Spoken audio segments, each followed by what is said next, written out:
HRN listeners. As we celebrate our 15th year, we are deepening our commitment to giving voice to the next generation of food systems storytellers, and we need your help. Our internship and fellowship programs help activate new possibilities for underrepresented and underestimated young people through experiential journalism, audio engineering, and production training. Through these unique programs, HRN helps food equity stewards build essential workforce readiness skills that expand their potential and foster economic mobility. Please consider supporting these critical programs. And with a minimum donation, you can be entered to win a dinner for two at an amazing restaurant in one of 8 cities and tickets to a concert at a great venue in one of those cities. We have incredible partners across the country who have donated, as they also share our passion for helping to educate the next generation of food systems storytellers. Check out heritageradionetwork.org/15 to donate and enter to win today. That's heritageradionetwork.org/15 to donate and enter to win today.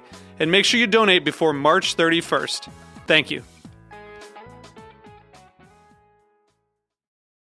If you're a farmer in New York State, join the New York State Grown and Certified program to let people know your food is grown right here. Learn more at certified.ny.gov. I'm Erica Wides, host of Let's Get Real, the cooking show about finding, preparing, and eating food. You're listening to Heritage Radio Network, broadcasting live from Bushwick, Brooklyn. If you like this program, visit heritageradionetwork.org for thousands more.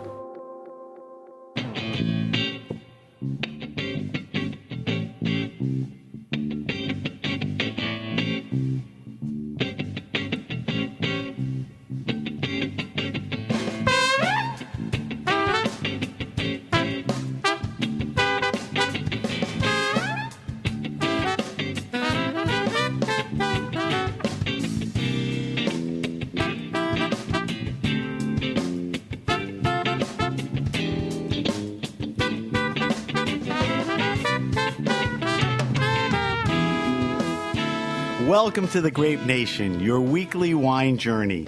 Our guests are Isabelle Legeron from Raw Wine and Justin Chearno from the Four Horsemen in Williamsburg, Brooklyn. We're going to discuss natural wines and the raw wine movement. We're also going to taste an organic wine a little later in the show for our weekly wine sip. I'm your host, Sam Ben-Ruby. Stay with us for the Grape Nation on the Heritage Radio Network. We bring wine to the people.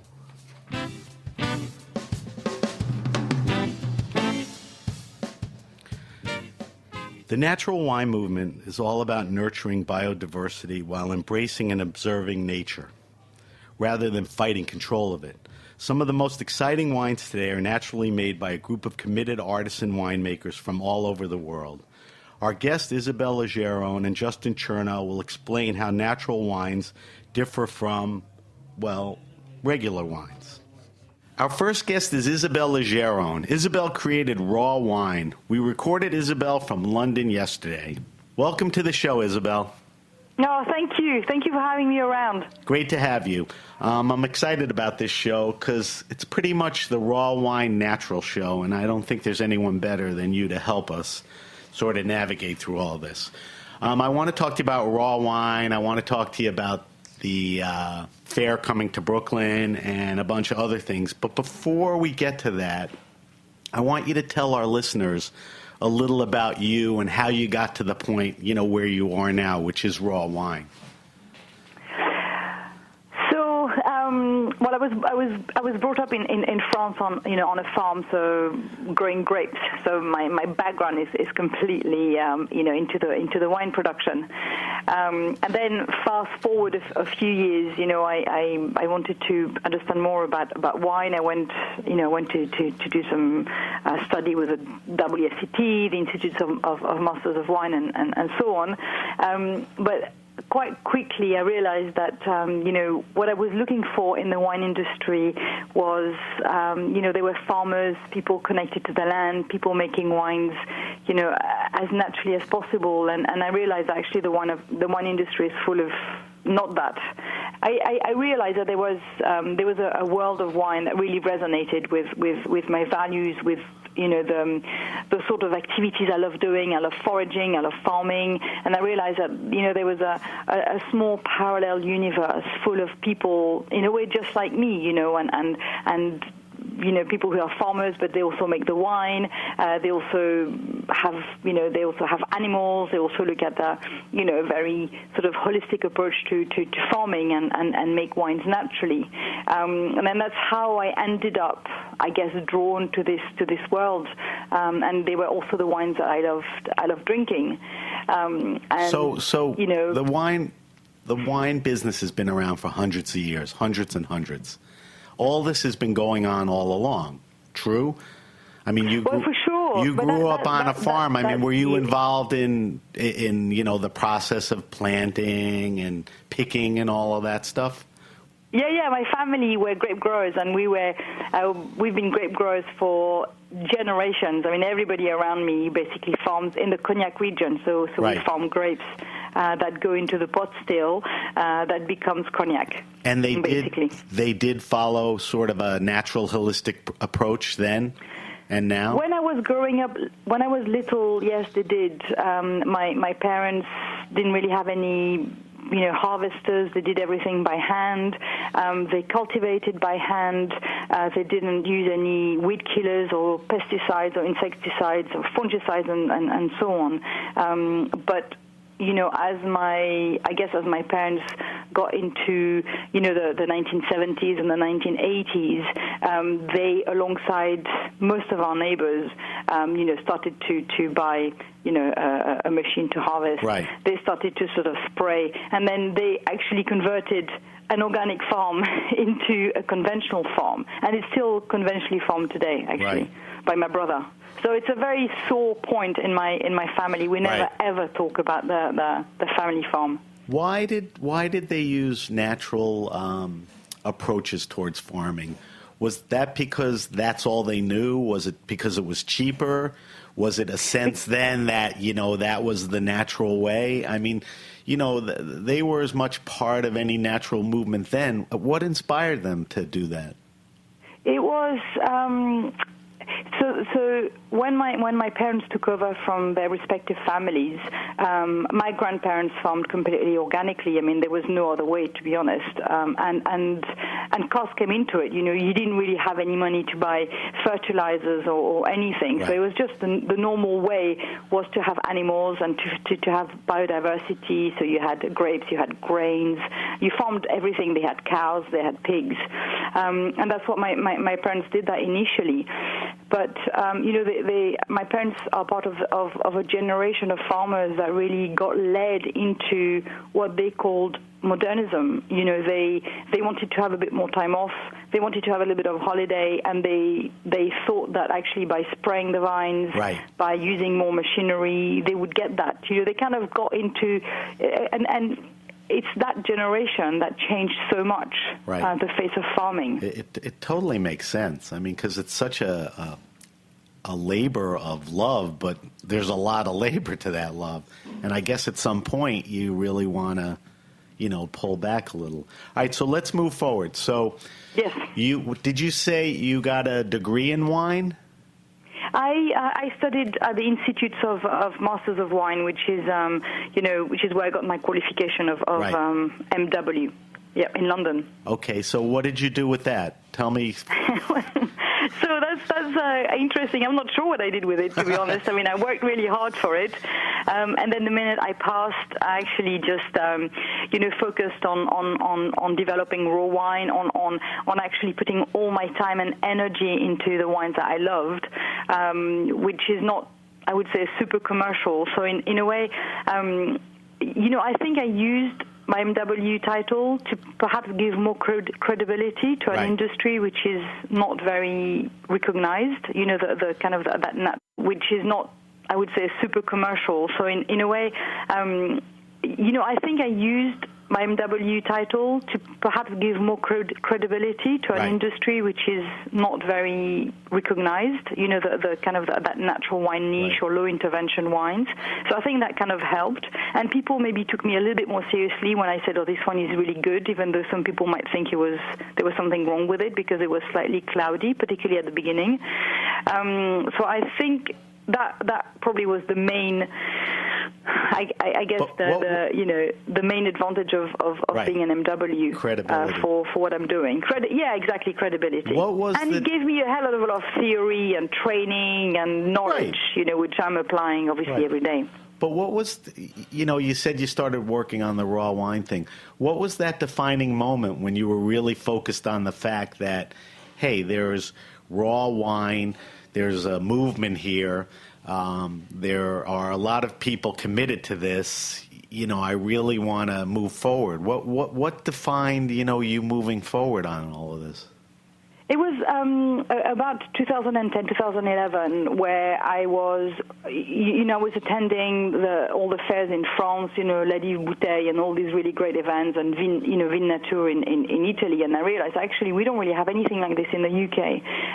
So I decided that we needed to have a similar event, and so I created this event, but I wasn't sure how to call it, because it's not just about natural wine. It's about a family of vignerons that make wines right. a certain way.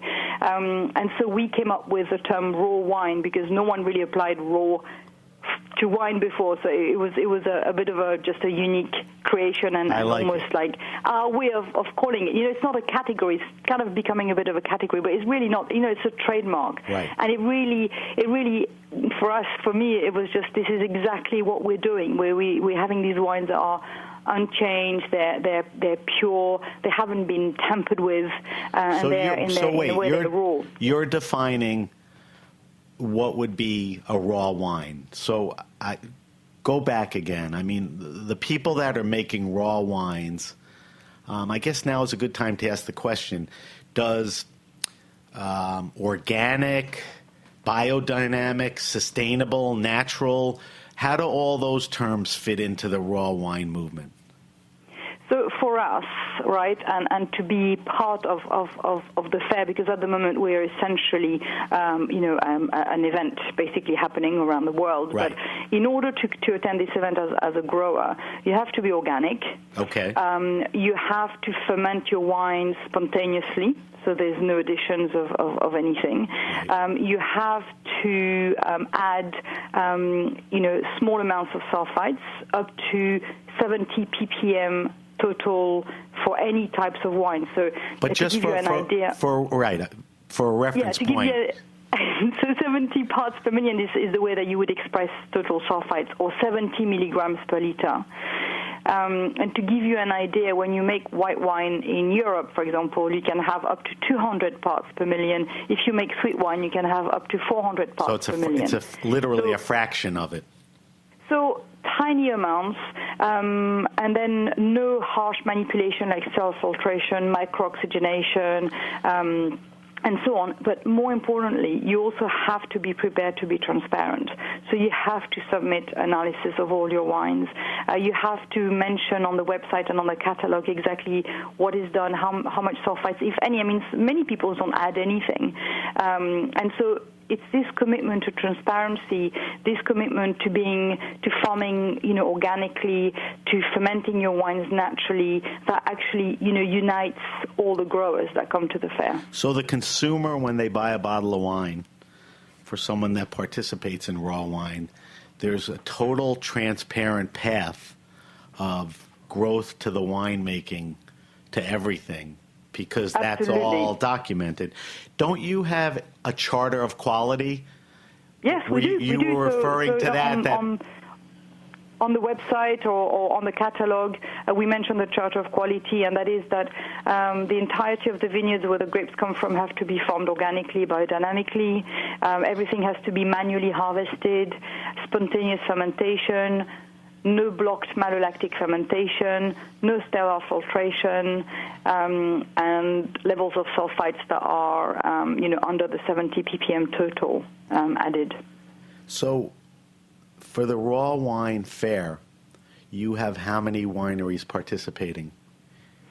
So at any given time, it really depends on where we're going. But for example, in talk about in New where York, you've done. But we're coming to New York. The Raw Wine Fair is going to be taking place in Brooklyn on November 5th and 6th. Correct, Isabelle? Yes. On November 6th and 7th. I'm sorry. Yes, just the day before the election. Right. 6th and 7th. Make a note, November 6th and 7th. I'm pretty sure the hours are 10A to 6P. That's right, yes. And it's being staged at 99 Scott Avenue, which is in Brooklyn. So that's the fair. So you've staged these in Berlin, London. You're coming to New York. Did I miss any place? No, that's it. We did one edition in Vienna, but now we're focusing on London, Berlin, and hopefully New York. Okay, so somebody is thinking about attending the Raw Wine Fair in Brooklyn.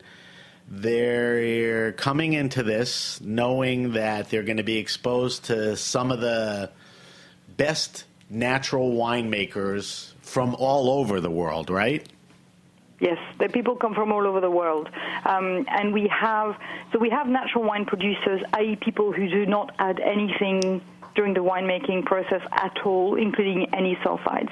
And we also have people that I call the more low intervention, organic and biodynamic, which means that they add very low levels of sulfides.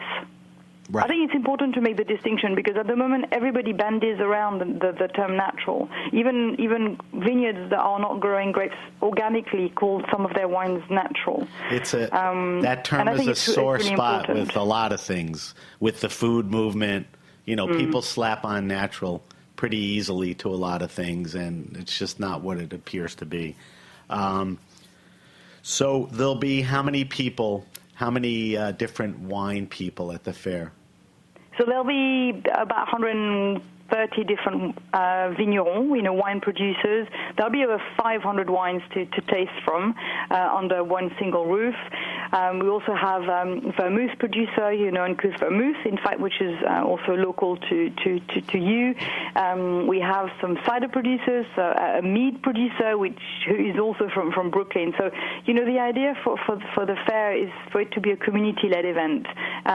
This is very much, for me, is very much a U.S.-led event. We have a very large proportion of growers coming from the states, from California, Oregon, from New York State, and for me that is really important. It's not just like there are some people from London coming in and putting on this event. It's really about involving everybody. And Roberta's is actually firing up some ovens and cooking some pizzas in the courtyard. Yes, a nice compliment to any delicious natural wine, right?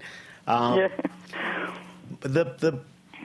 A lot of the natural winemakers initially were in France and Italy. I mean, the movement really, or the majority of winemakers that were following a natural path were from France and Italy. Is that fair to say? Because you alluded earlier that you had gone to fairs in France and you wanted to bring them to London. So I guess that means that they were doing it all along and the rest of the world wasn't really exposed to all these wines. Is that fair to say? Yes, I mean, if you, like you mentioned at the beginning of this program, natural wine or making wines naturally, has been around forever. We've been making wine for 8,000 years or thereabouts. And when people made wine 8,000 years ago, they didn't have aromatic yeast and mega purple to add to the mix. So people have been making wines naturally forever. It's I guess what we're seeing now is a bit of a backlash against the high manipulation and the high intervention that people are doing in their wineries, and we are rediscovering these wines. We're in a way we're calling them something. We're labeling them natural wine or low intervention, and the hotbeds in a way have always been sort of France and Italy and parts of the old world, because these are very long-standing traditions. Right. Like Georgia is another example, where people have been farming for hundreds of years and making wines for a very long time. So it makes sense that, to be honest, the larger proportion of natural wine producers are coming from these regions. Right, but it is catching, like you said, it's a lot of people are following the practices in California and Washington. It's nice that you're here in the U.S. and that there are a lot of participants, following the natural way of making wine and all of that. I know, and that's really exciting. And I'm so I'm so proud of the event coming to the States, and so happy that so many American producers have followed us and are so excited that we can all be part of this this event together. Well, because I think it is a really strong community that we are building. I think, with the restaurants, the bars, the shops. I was just going to say that. I think the community is incredibly committed, and I think it's the community that is educating and enlightening the consumer. I think some of the best bars, in New York and even outside of New York, and some of the best wine stores have made such a commitment to natural wines, and they're such evangelists for them. The lists are heavily stocked. They're pouring them. They're featuring them. They're talking about them. They're using social media very heavily to show bottles and the winemakers and the type of wines. I think the movement right now is as hot now as ever. Do you feel that? Yes, for sure. I mean, there's such energy. When I was, I visited. I came a couple of weeks ago to New York, and saw a lot of friends and visited a lot of places, and the energy, the passion, the love people are showing, and to see those wines being poured more and more is tremendous. Right. There is room for more. Yeah. Don't get complacent. No, I'm not implying Manhattan, that. And because there's room for more. Later in the show, we're having Justin Chearno on from the Four Horsemen in Brooklyn. Wonderful. And, he's one of the big evangelists and proponents. He had worked in retail and that. And then when they opened the Four Horsemen, they made a commitment to a lot of natural wines. And, he's not in the minority in all of that. All right, so... So and there's a lot of really exciting places, I have to say, with very strong... natural wine lists, and Four Horsemen is one of them, 10 Bells, Rouge Tomate. I mean, the list goes on, and it's really exciting. Brooklyn, yeah, it's great. You wrote a book about all of this. You wrote a book, Natural Wine. I think you wrote it fairly recently, in the last year or so. Tell us a little about the book. Yeah, so the book was, I wanted to sort of put everything down that I was thinking about natural wine. What is natural wine? I also wanted to really, I guess, showcase all the men and women who make natural wine. Who are they? Talk a little bit about the history, about the movement, where it's coming from. And so, we published this book that is actually quite heavy on photography, but also full of stories from growers who maybe use like wild plants to farm their vines, people who, somebody makes bread and shares with us their sourdough recipe. So, it was all about sort of, it's more than just natural wine, I guess. It's more about the lifestyle of these people. Right. I know you're biased, but, it probably is one of the better books about the subject. It's fairly comprehensive. I'm not sure that there's a lot of books, out there about natural wine. And it also sounds like the type of book that every few years, you could do another updated edition and, update any information and growers and all of that.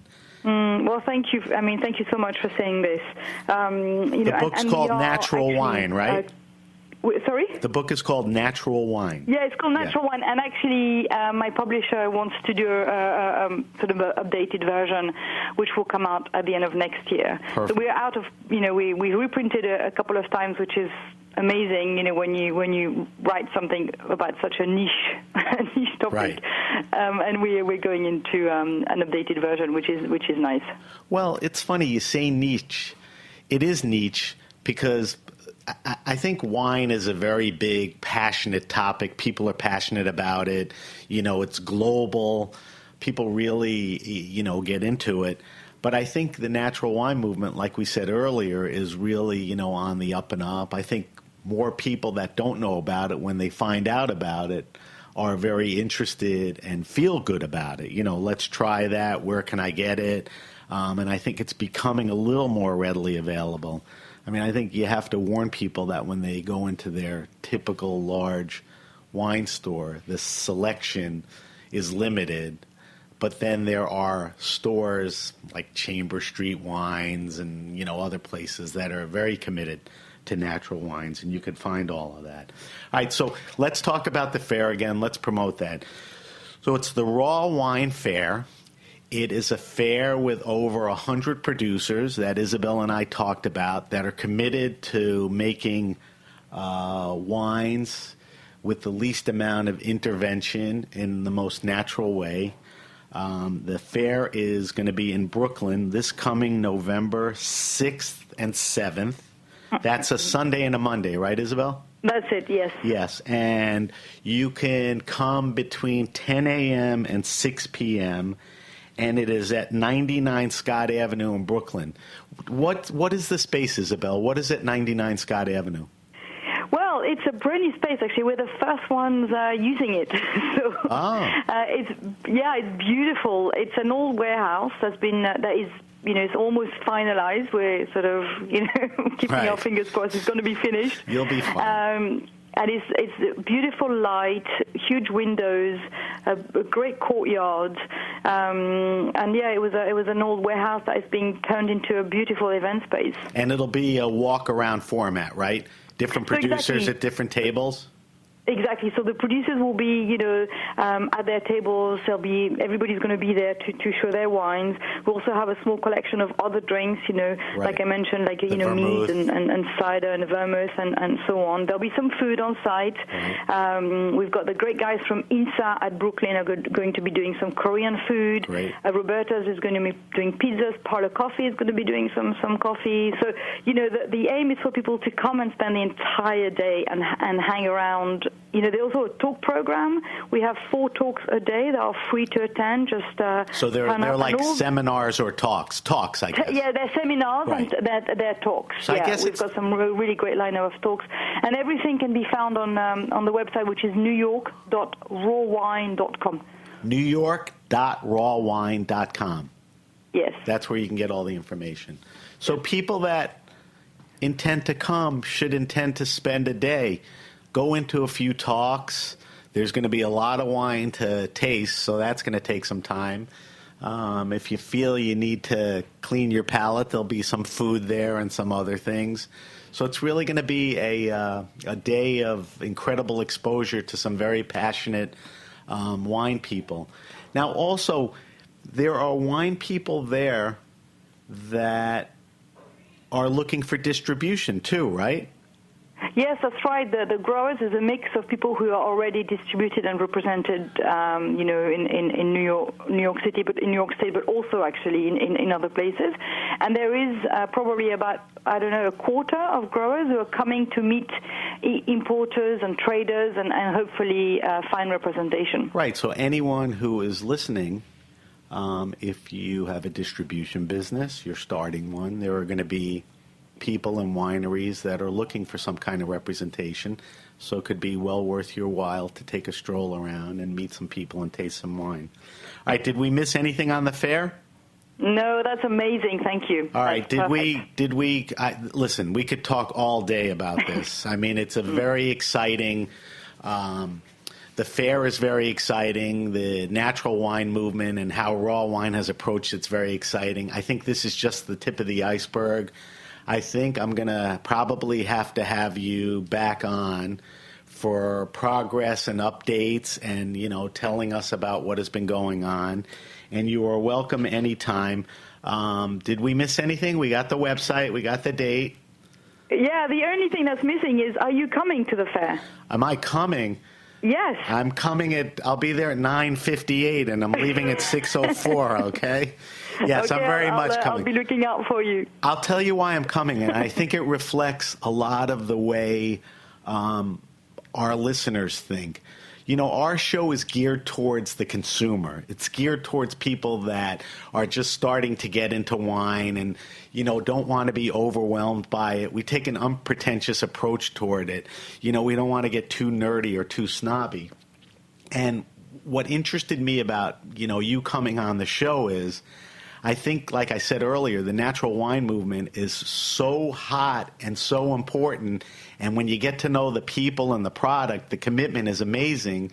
The opportunity to go to a fair and literally rub shoulders, with the winemakers and taste the wines with a presentation, unlike anywhere else. Is just a very exciting thing. And for me, separate of the radio show, as a consumer, there are just so many wines that I want to taste. There are so many people I want to talk to. And it may be a little overwhelming. I'm probably going to have to do something I don't like to do, which is spit. So whatever.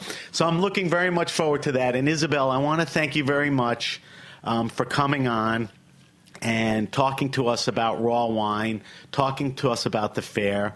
We will see you there, and like I said before, I would love to have you back. And I thank you for coming on the Grape Nation. Of course, my pleasure, and thank you for being such a good host. All right, thank you, Isabelle. Okay, cheers, bye-bye. Bye.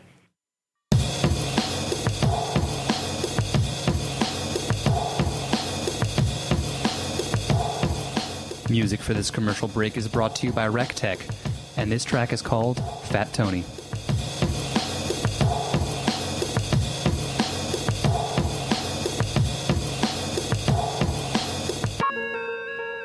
New York State cares about New York's farmers. That's why we've developed the New York State Grown and Certified program. It's a seal New Yorkers can look for when they're shopping for food that comes from local farms. Customers are more likely to buy food that has the New York State Grown and Certified seal because it tells them that it comes from a farm that follows environmentally responsible, farm-safe protocols. In other words, the New York State Grown and Certified seal tells them their food is grown right here in New York State. You're a farmer with a lot to do, but the time it takes to sign up for the program is a great investment for your business because it lets shoppers know that your food meets higher standards, has passed assessments, and is produced by environmentally friendly farming practices. To learn about participating in the program, go to certified.ny.gov.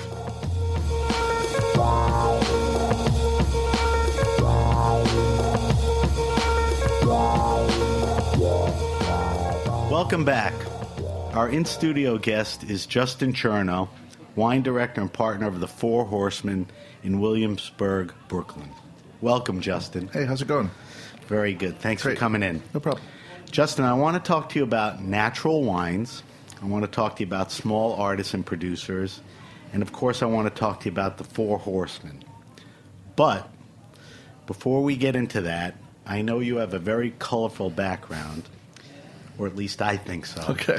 And I want you to share it with my listeners because it's got a lot of wine and music to it. So tell us a little about yourself. Well, I grew up in Youngstown, Ohio. Oh, boy. Yeah. And ended up living in Washington, D.C. in the, late 80s, early 90s. Played music with friends there. Sort of was in a couple of bands and, of no renown. But, it sort of became this thing that I was focused on. Were you a musician as a kid? Like your parents gave you? I started playing music maybe when I was 13, 14. Okay. But I was really, really, really obsessively interested in music. And then I was like a real record collector and things like that. And then I moved to D.C. and I worked in an interesting record store that also was a bookstore. And so I had access to all these things. And I worked with people who were much more cosmopolitan than me, that hooked me up and taught me about things and about music mostly and literature. And I didn't go to college, so I had access to all these books and a bunch of guys I worked with in grad school for philosophy. And you had to learn these little things just so you can just keep up at lunch, And I was 19 and I felt like a hick that just came in from the sticks, So you were absorbing everything. Yeah, I was absorbing anything you could because also, move there, you have no friends, you connect with, who you can. And then I started traveling for music and I fell in love with New York and decided to move here. You started traveling with music. Yeah, so touring the country. With bands. Exactly, sorry, with bands. Right, so it's part of what you had to do. You formed... I played in bands. Yeah, I played in bands, a few bands, and one of the main ones that I was in traveled around the U.S. a bunch of times, and we were lucky enough to go to New York a lot. That was? It was just a band called Pitch Blend. It was like a noisy punk band, and then we. My girlfriend and I had time. Yeah, I guess, sure. Let's call it that. That's being generous, but I think that makes it sound much more sophisticated than it was, and I'll take it. And then so I moved up here, and needed a job, didn't know what to do. But these are the days. What year are we talking 94. about? 94. Okay. These were the days when you could just call a temp agency and they would give you a job. And so I ended up working at a health insurance company for 5 years, but also really, really actively playing music here. And like that was, it was the time where you had a day job and you pursued your art on the side. And so for 5 years you worked at a health company? Yeah. Were you playing at night? Were you rehearse all the time, use your vacation days to go on tours, put out records, do all that kind of stuff, like Did that drive you crazy? I mean, were you bored or you didn't mind the job? I think that was... that's a legitimate thing to do. I didn't have family money or anything like that. All my friends, we moved here and we worked. It was every musician I knew had a job and then played on the weekends or played at night or figured out a way. Also, you had, it sounds ridiculous, but you had health insurance. You had, a weekly paycheck. You can buy cool guitars. You can buy all the records you wanted. You can learn all that. You're a very logical young man. At the time, yeah. It seemed like that all went out the window later in life. But, and so... I did that for a while. Then it did start to drive me a little crazy. And then I ended up, the .com thing happened. Ended up working at a .com, doing writing, things like that. And market research kind of thing. This is New York? Yes, in New York's probably like 98. Right, which is when things were ramping up. Yeah, when everything was, everybody under 30 worked at a .com essentially. Right. And then after 9/11, of course, everybody got fired from their .com jobs and everyone closed. And so I kind of floated around. I traveled in some bands, playing music, put out some records, and then bar-backed, freelance doing windows at Barney's. Worked at a company called CD Now, which was an early online place, writing record descriptions for them. Just whatever temp job came up, whatever. I worked at the Rodgers and Hammerstein Library. Did you ever make money with any of the bands? I mean, was it money, what is money? Pay as you go and labor of love? If you mean like, did I come back from tour and could somehow pay my rent once in a great while? Yeah. Okay. But no, it was never like, no. It was just, it was a self-fulfilling thing. Right. It was like, it's musical not-for-profit kind of thing. Not on purpose, but that's just the way it worked out. And then by traveling and living in New York and getting into food and growing up, I grew up in a big Italian family, and being at the table was a huge part of what I did with my friends. Cooking Thanksgiving together, things like that was really important. I started to realize that my interest, I knew a little bit about beer, but I didn't know that much about wine. You'd go to a restaurant, you wouldn't know how to order wine. You wouldn't know how to complete the whole experience. Right. You know what I mean? Go back for a second. Mm-hmm. When you had family meals, Italian, was there always wine on the table? On Sundays and things like that, there were wine. And my family that I grew up with, I grew up with my mom, my brother, and my grandparents. They weren't real drinkers. They weren't real drinkers. But on Sunday, every Sunday, it was like the almost frozen bottle of Gallo, right? Or wine with peaches in it, and like kind of Chinar at the end of the meal, that kind of stuff.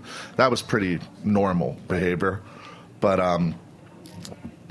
anyway, so I started to travel then overseas on vacation, things like that, and went to France a couple times, and that's when I really got interested in wine, because I was there and I realized like I didn't know anything about this at all, and it was such a part of life. And I came back and started reading a little bit, and I got Was there a person, a place, or a wine, or any combination of those? That came later. That was a defining moment? It came later. That first trip to France? It came later. It was just more like a vague, like kind of blurry thing. Like some people are a 61 Latour, that changed my life. That kind of stuff happened to me a little later in wine. But then... down the road, still trying to find a job. I had a really good friend I used to live with in D.C. That worked in this new wine shop that opened called Uva in Williamsburg. And he's like, well, you know what Syrah is, you know what Cabernet is, Chardonnay is. Like, it's Williamsburg. Nobody's going to know more than you. Like, nobody's going to know more than that, because it's a new wine store opening. It was the first wine store to not be bulletproof glassed in Williamsburg. What year was this? It was 01. 01, maybe. 15 years ago. Yeah. I mean, Williamsburg was a much different place, right? Yeah. But no bulletproof glass. Yeah, it was Trojanowski was the other. Now it's like a really expensive hat store on North 7th in Bedford, but they were bulletproof, and this place was the first one open without glass. And was that ever an issue? No, it wasn't. It wasn't an issue, but I think the glass is pretty hard to take out once it's in. So anyway, so this friend of mine, Jay, gets me a job there, and I start just start working a couple nights a week, and then I get one at a discount. I start bringing things home. The old buyer there was this guy, Shane Smith, and he was really obsessed and passionate, and it was a thing that I realized, and he was a musician as well, and immediately understood that, like, that worked for me. Like, you're talking about the winemaker, and you're talking about the vintage, you're talking about the wine, and that all clicked in my brain as a very similar thing. And so we started, drinking together, tasting together. You'd come in at night, you'd buy a bottle during your shift, you'd listen to a record that you love, you'd drink a new wine you never had. You'd get all these young people coming in that were like, is this a wine store? But you guys look like me. I don't understand. Like, I thought wine stores weren't for, artists and things like that. And it was, it was 15 years ago in Williamsburg. With the community. It felt like just like working in a record store. It really felt like that. And so this guy, Shane, that I worked with, got really into the sort of probably or very, very early wave of natural wines. And they didn't really necessarily click for me. I didn't really necessarily care about what was organic or how things were made. I was still learning, my geography and things like that. Yeah, I was just wide. He had already done the work. I hadn't had a background yet, And so he ended up leaving to leave New York, and the owner asked me to take over. And first thing I did was I immediately got rid of every natural wine. Wow. I was like, all these wines taste the same. I don't get this. They're all gone. And it was, it was just such a nascent thing that nobody even noticed, really, that they were gone, except for the wine reps noticed pretty quickly that they were gone because I wasn't ordering from them anymore. And little by little, the people bringing in wines, I started to find, well, that's the one I like. That one is exciting to me. That wine is great. Okay, I really love this wine. And one by one, they all just turned out to be like low additive, like small production wines with like little no sulfur or, not yeasted, like grown organically, grown biodynamically. No pun intended, but you organically got back into natural wines. But it was a very natural thing. It wasn't threw them out and then it wasn't because it wasn't because I met somebody that I thought was cool that was into them, or I read an article somewhere. It tasted good. And it tasted good. And then little by little, I started to get into it, and then I started to develop a peer group here of people that were some of the first wave natural wine people, and they all told me the same thing. They said, Justin, get on the plane. Go to France. Get on the plane. Go to these restaurants. Ask for these people and drink these wines. And I was like, I don't speak French. I can't do that. And they're like, dude, get on the plane. Say that you know me, whatever. And I got on the plane with a friend of mine once. And we went over, and everywhere I went, they knew exploratory trip. They were excited. They were like, oh, wow, you're an American and you came here. That's crazy. Drink these wines. And, wines were really cheap, and one thing led to another, it all clicked and it all made sense. And that was when I came back to the wine shop, when I came back to Uva, I was like, we are changing. We're changing this, and these are the wines I want, and, these are the wines we want to buy, and this is what I want to drink, and this is what I want to tell people about. And it was like an evangelical level thing where I don't want to stop anybody from drinking what they wanted to drink ever. But you could introduce them. If I could slowly talk to people about why I love something and they wanted to hear it, because that's the kind of shop it was. Was there distribution? Was it hard to find wines? Or no, the thing that was nice about it then is that there was, this is a simpler thing, but I liked the fact that there were only a couple of people to call, and they had the stuff, and they were excited to sell it, and it was all available. So you can get whatever you wanted. Then. Yeah, that was then. Now there's so it's a whole different thing. But it was great. So, and you had to fight. I didn't own the store, so I made a lot of mistakes. I bought a lot of wine that I thought tasted great in France, and then ordered 10 cases of it, and it came in. It was totally disgusting, and we didn't know what to do with it. But you let it. You also learn that over time some things settle down and they start to taste better, or they change, and you learn about things like bottle variation, and you learn about things like wine oxidizing, and that stuff that you didn't pick up when you're on vacation and you're out of your head, excited. So you were at Uva. Is it Uva? Yeah, I was Uva for 8 years, I think. And the epiphany of the natural wine was about a year or two into it? Something like that. It was a bottle of Marcel Lapierre and a bottle of Domaine Léon Barral, which is Lapierre, and both those wines are Kermit Lynch wines. Yeah. I didn't have my natural wine epiphany with some like 1 hectare producer like plows with a goat, like, you know, like it makes wine in a bucket. Like those are like at this point in time, some people barely consider those naturally made wines. You know. So 8 years there. So 8 years brings us to when? What year are we? 2013. Okay, so what happens then? 2013, I started. A friend of mine was an importer, and I did some, you know, helped him, like consulted, and we did a bunch of traveling together. Were you worked ready? It was like, I've done this for 8 years. Let me try this, or it was just, you know, you do things in between, but in the meantime, like I still traveled, and that's I had been friends with James Murphy for a long time because he produced a record for a band of mine in '99, and so he was in Paris a lot for work, and so tickets at the time were really cheap. And he would get a really good DJ gig, like at some bar, and he'd be like, "Why don't you open for me? And then you'll pay you money, and then we'll have money to eat and drink together, and you make all the dinner reservations or lunch reservations, and I want to drink wine with you. I want to learn about these wines." Was he as far along? No, as far as knowledge and interest. No, as you were at that point. He was open. He felt up. my enthusiasm, right? And he was never a wine guy. You order it, I'll drink it. Well, he never was a wine guy, and then we started to drink these wines, and he tells the story better than me. But it was a thing where he was like, "Wait a minute. Oh my God, this is awful. I think I'm a wine guy." You know, like this is the opposite of what we were supposed to be. You know, we're supposed to be makers mark drinkers and, you know, beer drinkers and like, you know, that kind of thing. And like, so we were rock and roll guys, you know, at the time. Like, this is before dance punk or any of this stuff.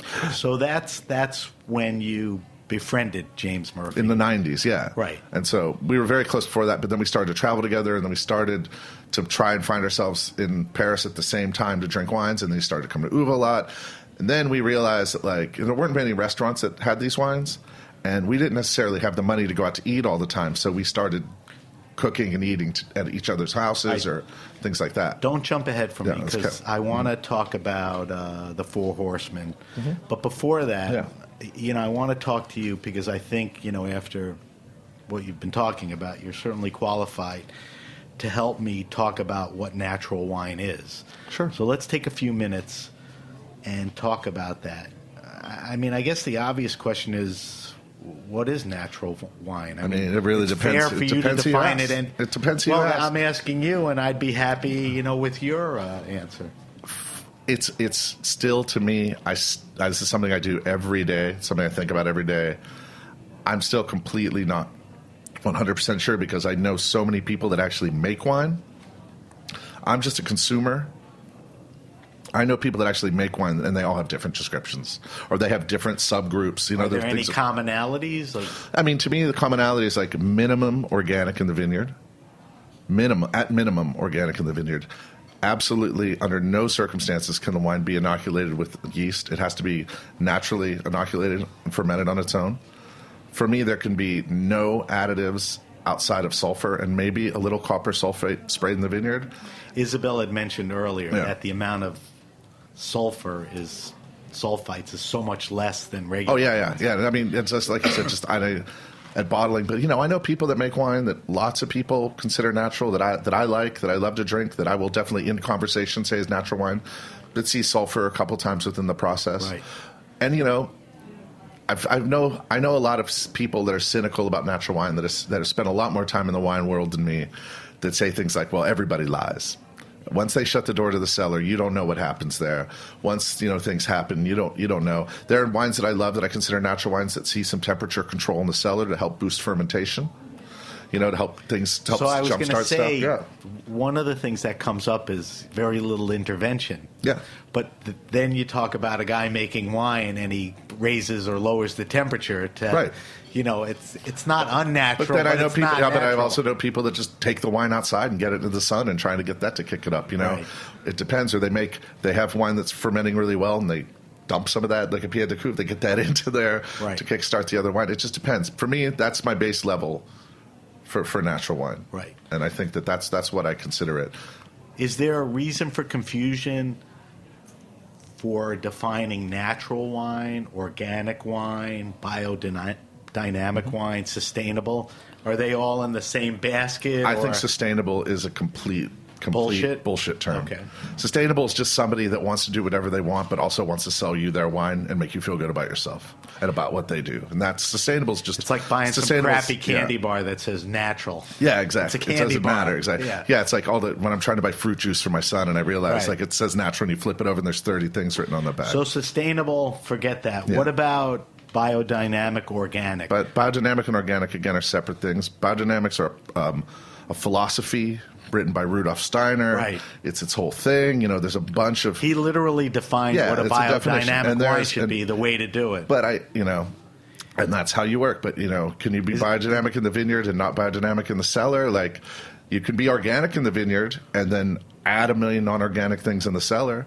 And you could be organic and make your wine and try to ferment your wine on its own, but share a winery in California with other people, and they yeast their wine, so their yeast ends up in your wine. Like, this is I'm not a winemaker. I'm just a consumer and a buyer, and this is where I think we need to have the winemakers have a congress of some sort and figure out what all these things mean and really bring this information to us. Is organic, what am I trying to say, the best interpretation of natural wine, or organics have nothing to do with natural wine either. Okay, because they're organic additives. You can buy organic additives for your wine too that change the texture and change the color and all these. It really comes down to no non-intervention, like staying out of the way of the wine. To me, all right. So now I'm really confused. I want to go home. It's confusing, and I want to take a nap because I'm dizzy. So, how do you know what a good natural wine is, or if it's really natural? You have to go to the producer. It's like as close as you can get to the producer, trusting your purveyor, trusting your store, trusting your distributor. And that's the great thing about these wines, is that as far as the supply chain goes, it's about as close as you can get to the winemaker, which is one of the things that really attracted me to it, from being from a DIY music background. I was used to going to see a band and then buying a T-shirt from them at the end of the show. And when you learn about these wines and you go to a wine show and they're pouring the wine for you, and they're the person who worked the vineyards and guided the wine through every part of the process, you hope for as much. It's about as transparent as you can really get. Right. I think transparency is a big thing in natural wine movement. I think so. People want to know. Yeah. It's the only way they understand how that's going on. So natural wines are generally made by smaller scale. For the time being. Right. Yeah. Can larger wineries scale to that, or that's not going to happen? I mean, it depends, again, I'm not a farmer, so it would be nice to see people be able to work this way in the vineyards and make, wines. But there are definitely people who have 50, 100 hectares that are... Which is on the larger end. 50 hectares is a large winery in the natural world, and there are people that do it. And I think that we'll see, because there's no definition. I mean, I'm sure there are wineries in California that are massive that say that they make natural wines. Kotori, there's a few. Kotori's not massive. They say they are. They're going to be at the raw wine. Yeah, how many hectares do they have? That's what, by massive I mean scale of farmland. Huge, I would think. I don't think so. No, I don't think smaller? Kotori's small. I mean, he's just 36 vintages in or something like that. He's a legend. So he's legit. He's totally legit. Cool. I don't know if you'll find anybody in California more legit than Tony Kotori. Okay. To be honest. I'm glad you cleared that up. I think he is about as real as it gets. And he was doing this when people were essentially thinking, his family's been doing this much longer than anybody could even understand what it was in America. So the commitment goes back. And absolutely. Regardless how you feel about the wines, he's the real thing. Yeah. And that's always a personal thing. But But anyway. Cool. But yeah, I think that what's going to happen, because there's no definition, is that we're at this point now where every magazine you pick up, whether it's Vogue or if it's Food and Wine, or if it's some fashion magazine that's a coffee table book or whatever, has an article on natural wine. So this is how it starts, and then before you know it, because we have no definition, the grocery store is going to be full of health-conscious wines. Are there any bodies or organizations at any level that are trying to there's organizations for biodynamics and things like that, and there are groups, there are trade groups, but there's nothing anyone has to sign outside of these groups, I don't think. So somebody who's been doing it as long as you, because you have a good history. Does it drive you crazy, or it is what it is? It is what it is. You It is sort what of it is. have to accept You just, it, and my you job know is how to sift through my it. job is to try to be a gatekeeper and make sure that like what we have, I consider Right. legit. But definitely like, I can totally understand like the older you get, like the more tired of it you get. Right. Too. I think that happens with everything anyway, exactly. So natural wines were popular in France and Italy predominantly. France and Japan, I think. Japan, too? France and Japan before Italy. Italy's catching up. I think Okay. Italy. And there are a lot of Italy's definitely producers catching up. in France, Yeah. Loire Valley, Yeah, and in Italy. No, and France all is of definitely the epicenter. But as far as people drinking it, it was France and Japan. that. When would you say the natural movement planted its flag in the U.S.? You were there. I want to say like planted its flag to start before I was like working in a where wine it got shop. some recognition and notice. It had a little traction. I think early 2000s. Okay. Was probably right about time. There were definitely people running really cool lists, but as far as like maybe somebody getting an article in Times or something like that, that's when you got to go back to that. Probably early 2000s. When Eric Asimov or somebody exactly. writes about Yeah. it, John Bond. Are natural wines readily available, or do you really have to find? If you have a good wine shop, yeah. But then I know people in St. Louis that are just like, my God, I wish we can get any of this so stuff if we've here. tantalized people and piqued their interest about natural wines, it's not going to be easy to. There are a lot of people mail order in companies some- now.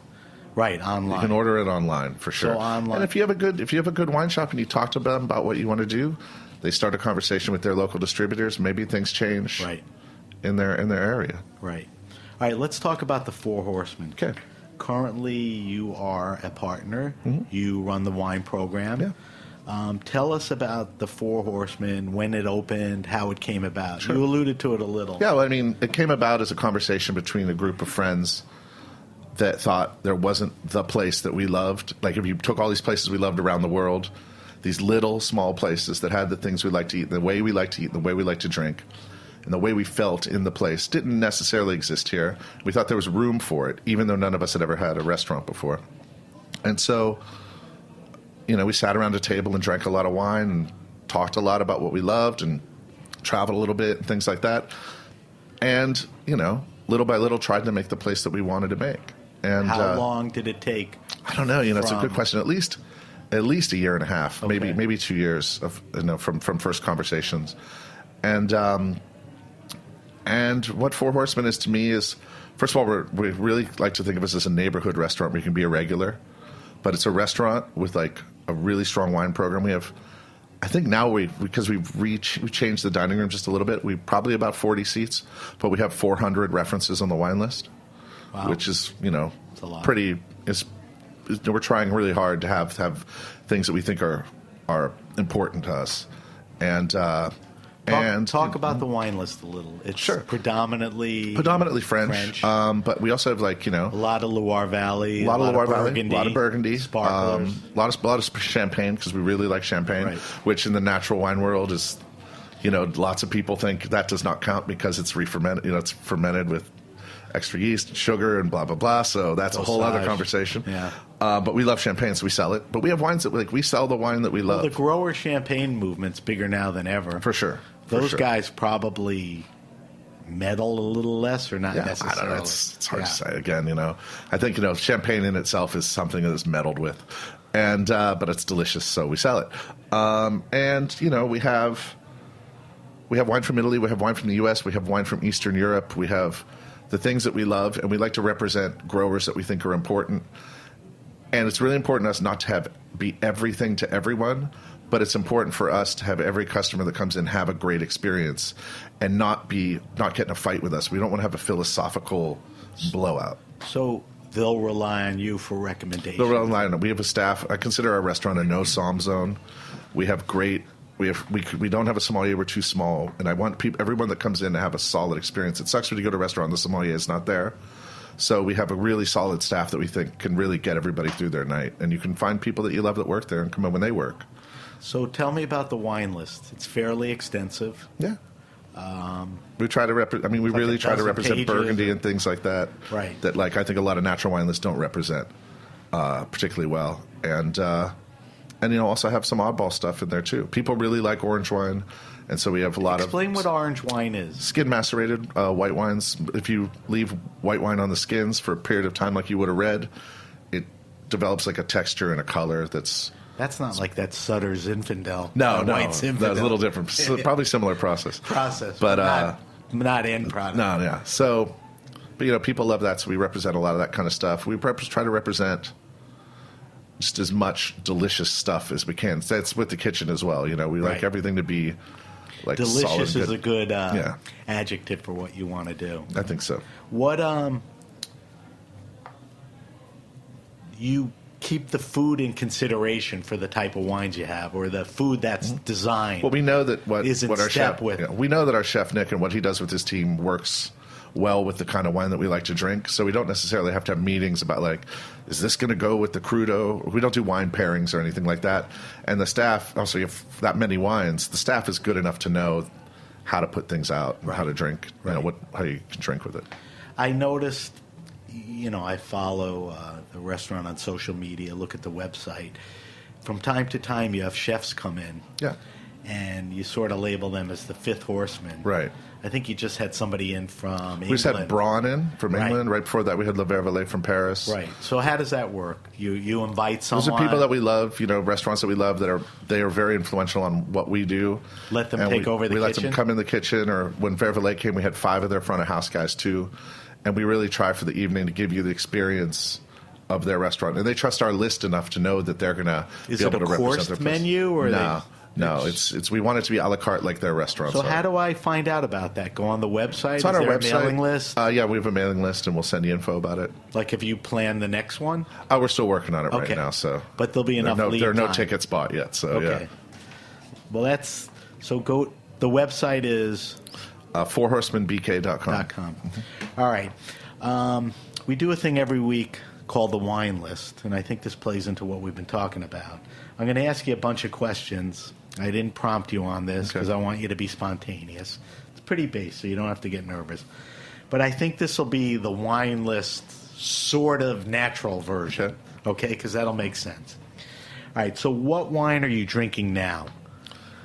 What's recently? Somebody put something in front of you, or you're stuck on something? Right now, I've been drinking the E-Roll, which is a declassified Lirac wine from Eric Pfifferling. Is E-Roll the type of wine? No, that's the name of the wine, but it's a declassified EYROL.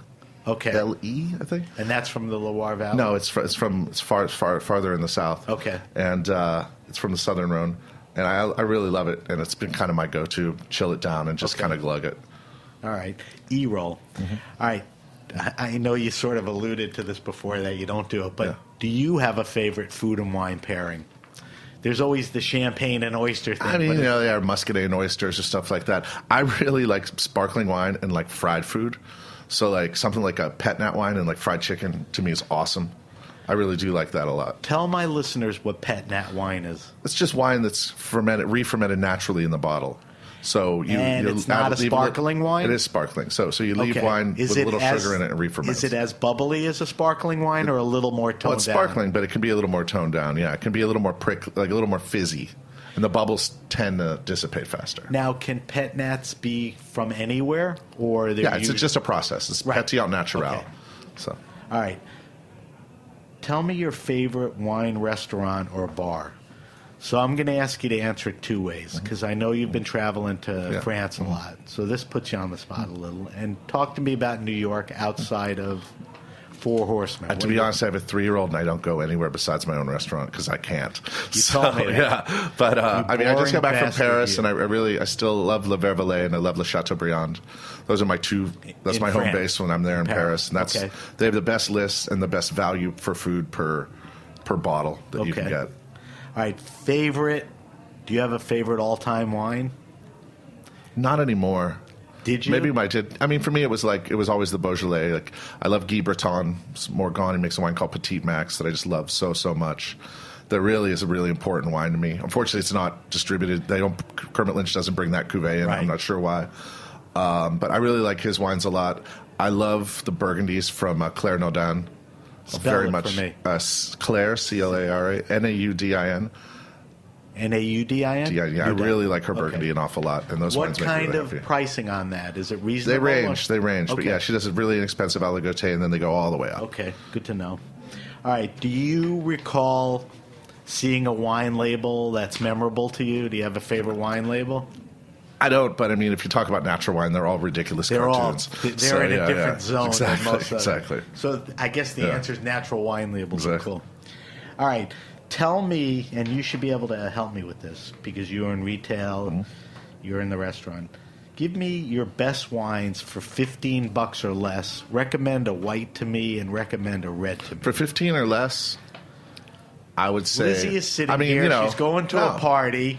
She's got for me, $15. can She we wants do- to wow somebody. What's she bringing? First thing you do is you do Muscadet. Okay. You do Muscadet. You do like Marc Olivier, or you do Joe Landron. I'd go with Landron over that. One of his, like, he makes a wine called Amphibolite that's perfect. Tastes like lemon juice and rocks.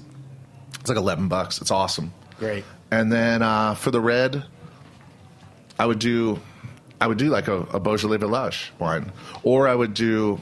I'm trying to think. See, things have gotten so much more expensive since I worked retail. Right. But I would do like I just try to find I would talk to where they worked and try to find like the least interventionist Beaujolais Village that you can get. So there's Beaujolais Cru and Beaujolais Village. Village is just the Village basic, is cheaper. yeah, bottom of the hill kind of stuff. Yeah, by the Got village. it. Yeah. Got it. All right, two good choices. All right, Justin, we do a weekly wine sip here. We taste a bottle of wine. Okay. I want you to stay here and taste with us, all Okay. right? So we're going to pour it out. Our friend Lizzie Noonan's going to help us pour out 4 glasses of wine. Okay. All right. And what we're drinking is, this is a 2014 Michel Gassier Costières de Nîmes Nostre Pays. This is an organic wine. It's not a natural wine because I couldn't find a natural wine. It's You go to the wrong store. I did. It's from the southern region of the Rhone, the southernmost part of the Rhone region in France. It's a white blend of Grenache Blanc, Roussanne, Viognier, certainly Claret, is. and Bourboulon. Those are all, white blending wines. This wine retails for about $16 to $20, and it's available at, better wine stores. So let's give it a sniff, a sip. What are you getting on the nose? It tastes like it's from somewhere it smells like it's from somewhere very warm. Okay. And it definitely smells like it's Roussanne. Southern yeah. Rhone? Yeah, it smells like it's Roussanne, Marsanne kind of thing. Okay. I don't really pick up the Viognier in the nose. Viognier always kind of smells like my grandma's perfume, kind of like too much perfume on the way to Florally. church. Yeah. All right, what about the mouthfeel? I feel a little acidity. Medium? Yeah, I feel a little acidity. Feels like maybe not naturally occurring acidity. Okay. But I don't know. I don't know the wine at all. I'm not sure. That's just Okay. like judgmental stuff. It's but sort of it's a- definitely brighter and fresher than I would expect from the way it smelled. Right. And if it was cold, it would be. If it was a little colder, maybe it would be a little easier. But Tell me what you pick up on the palate. I don't know. To me, it tastes like ripe yellow fruit. Reminds me of like when you're a kid, like juicy fruit gum. Like it tastes like tropical, little like mangoes, kind of cantaloupe, Sort of that kind like of you thing. said, the tropical, Yeah. more exotic fruits and all of that. All right. Would you pair this with anything? I mean, does it make sense? I mean, yeah, I see people eating something like this, like a pork chop, something like that. It could hold up to a pork Yeah. chop. All right, so you don't love this wine. It's not my thing. I don't think it's poorly made or anything like that. It's just not my thing. Okay. I like crackingly dry, like tear the enamel off your teeth white wines. It's a little Yeah. sweet. All right, so that was the Michel Gassier, the 2014 Costières de Nîmes Nostre Pays from the southern Rhone region of France. All right, finally, we spoke to Isabelle Legeron earlier. She is launching the Raw Wine Fair in Brooklyn. It's a 2-day celebration of some of the best wine talent in the world and features over 100 growers. Raw wine is one of the most exciting collections of fine, natural, and biodynamic wine artisans ever to come to Brooklyn. That's on November 6th and 7th. It's from 10A to 6P.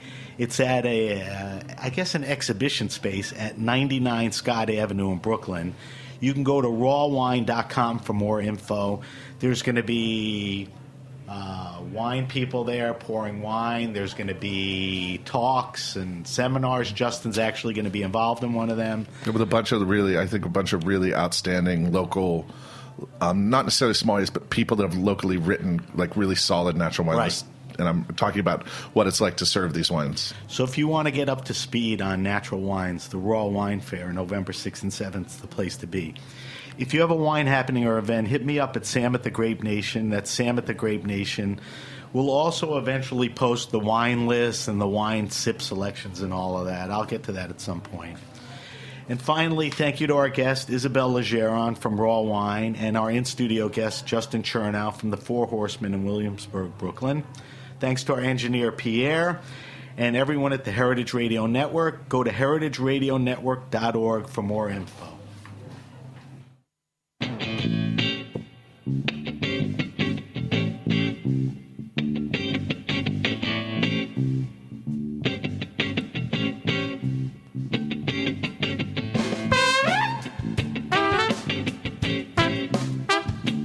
Theme music for this program is brought to you by the Grautet. That's Grautet.